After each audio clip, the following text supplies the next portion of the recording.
Hey, Merry Christmas, everybody. Hope you guys all have your Christmas shopping done. If not, you better get to it because you've got about 3 hours and 20 minutes or so before it's officially Christmas. So, Merry Christmas and welcome back to Headbanger's Closet. Appreciate all you guys tuning in. Just got back from Metallica's 40th anniversary, weekend takeover in San Francisco. Had a great time. Have a lot of stories to tell you guys, but I want to wait a little while before I do a video on that, that weekend and all the events that transpired. Took some notes while I was out there. I just run through some stuff so I have some kind of talking points for you guys. But really, I don't even need the notes. Such a great weekend, 2 great performances, and all the awesome hanging out I did with my Metallica fan club friends. Which those all you guys watching, and if you don't really know much about the Metallica fan club, jump on that thing. It's amazing. But for all you guys watching, had a blast hanging out with you guys. Hanging out with the Metallica fan club family is like just as good, if not better, than seeing the actual shows. Like, that's the best part to me about these weekends, when we go out and just hang out with our friends, and then we watch Metallica play together, our favorite band. So, really cool weekend. Like I said, I got a lot of stories for you guys. Like I said, took some notes. Going to talk about the 2 different set lists. One of them, which was just phenomenal. Both are phenomenal, but one of them was like just way ahead of everything else I've ever heard from them on a set list before, like shows I've been to, and that includes the 30th anniversary shows as well. But I wanted to wait a little while, so kind of like let it marinate, get all the posters I got framed, get all the merch together, all the guitar picks, get everything together for you guys, so I can do a really cool video recap review of the weekend. So stay tuned for that. It'll probably be a few more weeks. I got a few other things I want to, kind of turn into videos for you guys, and hope you'll enjoy. So, but yeah, but here we are. It's Christmas Eve. It's about, I don't know, like 9:30ish, right about now that I'm filming this. So I'll have this uploaded for you guys soon. But, Christmas was one of those times in my life as a heavy metal fan that I always got, heavy metal stuff. Whether it was cassette tapes, CDs, T-shirts, posters, subscriptions to Metal Edge and Hit Parade or magazine. Christmas is always that time where I just always got a ton of stuff for the collection. And it started when I was really, really young.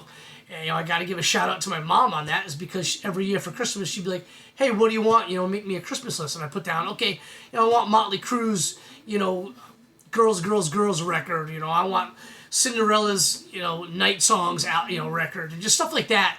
Started out in the early 80s as a hair band guy, and then as I got older into junior high and high school, it turned into thrash metal with Metallica, Megadeth, Slayer, Iron Maiden, Sepultura, bands like that. And she was always cool, get me the albums I wanted. So I had a lot of fun last year doing my Christmas Eve episode, talking about the Metallica Live Shit Binge and Purge box set that I got for Christmas that year in '93, and kind of the trick that my family played on me before I got the gift. And so just talked about the stuff in the box set. So I thought I'd do another episode for you guys, kind of revolving around a Christmas gift and a favorite kind of item in my collection. This is another Metallica episode, and I'm wearing my Metallica Christmas t-shirt, so kind of thought fitting, right? Being all festive and shit. So anyway, this video is going to be about Metallica's Jump in the Fire EP. It's my favorite Metallica EP, and it's probably my favorite Metallica artwork. That demon guy is pretty awesome. So I was going to wear a t-shirt for you guys if I wasn't on Christmas, but here's my favorite Jump in the Fire t-shirt, where I got like 30 of the damn things. But here's my favorite one, the yellow one, which is kind of rare. I don't see too many people having the yellow one. But anyway, Jump in the Fire was released January 20th, 1984. This is a first pressing on Music for Nations in the UK from '84. There's the back. Ironically, this is, or maybe not ironically, I don't know, but it's the same back cover as the Whiplash EP. And side 1, you get the studio side. Side 2, you get the live side. The live side songs are the same, and then the studio side is just Whiplash instead of Jump in the Fire. So, same thing. But yeah, get the demon guy. And on the back, get some cool photos of the dudes.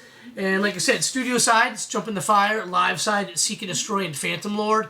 It's actually not live. It's like them playing in the studio and then some canned crowd noise like pumped in or overdubbed onto the track. And you can't really tell.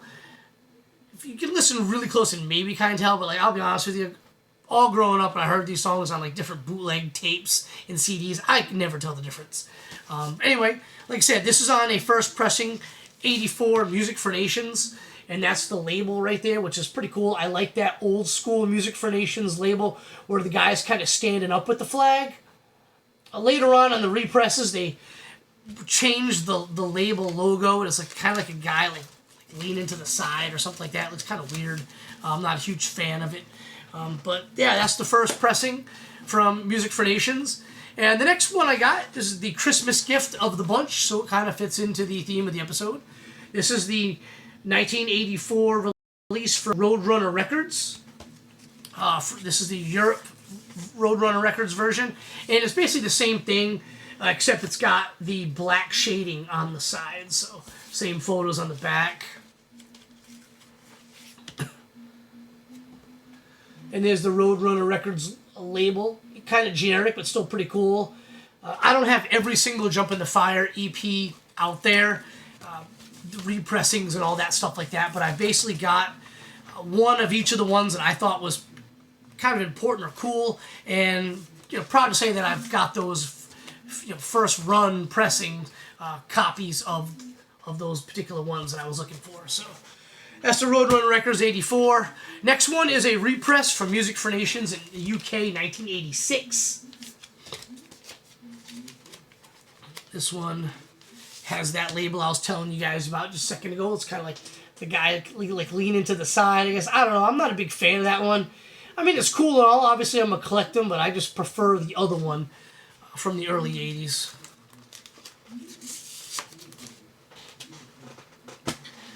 Next up, we've got another 1986 Music for Nations UK version. This one's, as you can tell, it's split on the sides, split down the bottom. This is the red version, translucent red. I can pull this out for you guys. Opens on the top. Some of these open from the top, some of them from the side. And there it is, that same Music for Nations label from the 1986 black color vinyl. This was just on translucent red, which is pretty cool.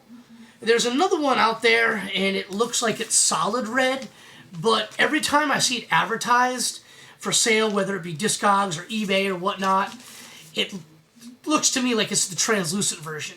So I don't really want to pull the trigger and have two of them. Next one up here is the even more recent release, 1990 on Vertigo Records from the UK. And this one's a little darker than all the other ones, considerably darker actually. But I really like this Vertigo Records label. There it is right there. I've got the Harvester of Sorrow, a 12-inch single, and one of the versions I have has this Vertigo record. I also have an Injustice for All copy with that Vertigo on there. I really dig that. It is kind of generic looking, but for some reason I just really, really like it. Put this back here. And then the last item in my Jump in the Fire EP collection is the 7-inch cut picture disc. It's really like a 12-inch record, but the actual playing surface right here is only 7 inches, and you can't really see it.